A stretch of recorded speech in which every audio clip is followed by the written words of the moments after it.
আচ্ছা এখানেও রাত্রেবেলা কিন্তু পুলিশ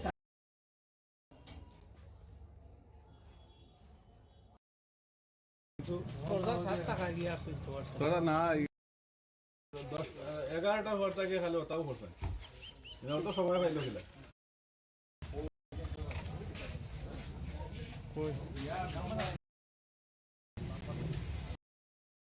পুলিশ পাড়া তো জানি না পাড়া থাকে 1.5 লাখ টাকা হইব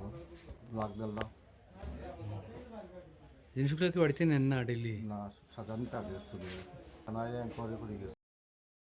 উপর দিকে টিন কেটে নিয়েছে ভিতরে ঢুকতে পারেনি বাসের দরজা বেড়া ছিল তার জন্য ঢুকতে পারেনি ওরা নিয়ে যদি ঢুকতো তাহলে কিন্তু অনেক কিছু নিয়ে নিত সুনীল জুয়েলার্স থানা এসেছিল পাড়া রাতেবেলা তো চলে কিন্তু পাড়া টাকা সাথে কেন যে এরকম হলো